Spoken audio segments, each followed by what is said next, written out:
Hay una agencia de noticias de España que se llama Agencia Zinc, que es espectacular, que yo estoy muy enganchado hace mucho tiempo. ¿Cómo se escribe con...? S-I-N-C, Agencia Zinc. Es realmente de habla hispana de lo mejorcito y consumo bastante. Y salió una nota hace un tiempo que me la guardé porque me gustó, de cómo a lo largo de la historia se había estigmatizado a las mujeres y se las había patologizado. Esto quiere decir que se decía de las mujeres que tenían ciertas enfermedades que en realidad no eran tales, que eran enfermedades inexistentes.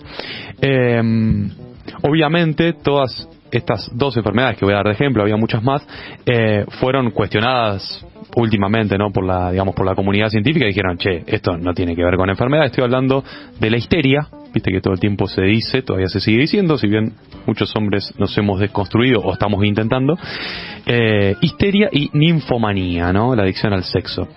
Fíjate lo que decía el tratado completo de las enfermedades de las mujeres. Viste que antes en ciencia, no, esto es fascinante, en ciencia lo que solía haber antes eran estos tratados. Entonces la gente que más o menos sabía, obviamente hombres, porque eran los únicos que tenían permitido hablar y escribir, escribían esto en 1844. No pasó tanto. Decía, nacida débil y sensible, la mujer, esta fiel compañera del hombre, merece, escucha esto, merece el más vivo interés y presenta un vasto campo a las meditaciones de filósofos y médicos, es decir, una cosa para ver y estudiar y analizar. Un objeto raro, ni sujeta llegaba a ser. ni siquiera.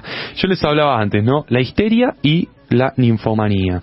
La palabra histeria tiene, obviamente, como casi toda o como buena parte de nuestras palabras, proviene del griego y tiene que ver con útero. Es por eso que en general se asociaba la histeria a las mujeres y acompañó los diagnósticos más diversos que se les hacían a las mujeres que consultaban a sus médicos y a sus médicas hasta hace muy poquito tiempo. Aunque hoy en día ha desaparecido de los manuales, es decir, uno ya no encuentra en los manuales de medicina la histeria, todavía se sigue pensando en estos términos, ¿no? Las mujeres histéricas son aquellas que presentan insomnio, están irritables, ¿no? Cuando tienen espasmos musculares, irritabilidad, dolores de cabeza, siempre cuando tienen alguna dolencia, alguna afección que tiene que ver con su condición de debilidad, se dice, bueno, esta mina es una histérica, o está histérica, ¿no? Como si no... Nada, como si se creara una situación particular de algo que no existe, ¿no? Y después, por otro lado, está esto de la ninfomanía.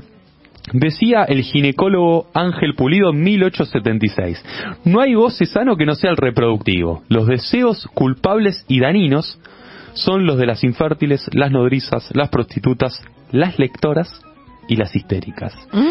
Es decir, que aquellas mujeres que les gustaba tener sexo o que siquiera manifestaban que habían tenido sexo ya eran tildadas de ninfómanas, de adictas al sexo. Ni que hablar de la masturbación femenina, ¿no? Se patologizaba, así se dice, la libido femenina, ¿no? Todo el tiempo poniéndole etiquetas a cuestiones que son de los más naturales. Uno puede tener mal humor y al hombre no se le va a decir es un histérico.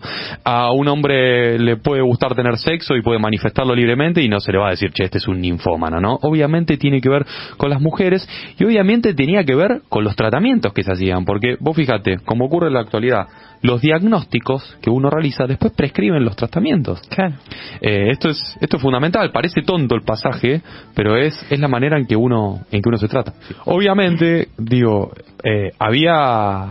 si había un diagnóstico que tildaba a las mujeres de este tipo de enfermedades, cuando no eran enfermedades, también estaban los tratamientos que eran muy específicos, las curas de reposo, es decir, a las mujeres se las recluía en una especie de campamento durante 4 o 5 días para que se le vaya la histeria, para que se le vaya la ninfomanía.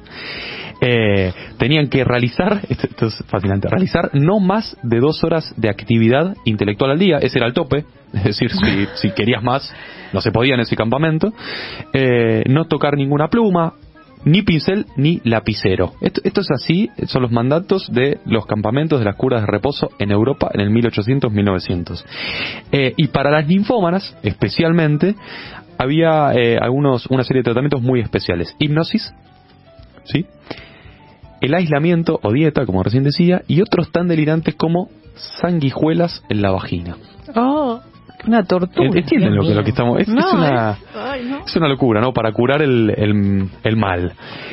Obviamente la desigualdad de género, no voy a decir nada nuevo aquí, la desigualdad de género es transversal, atraviesa todo, y lo que sí me parece importante es ver esto, ¿no? Cómo la salud siempre está atravesada, que es algo que decimos, ¿no? Por la cuestión política.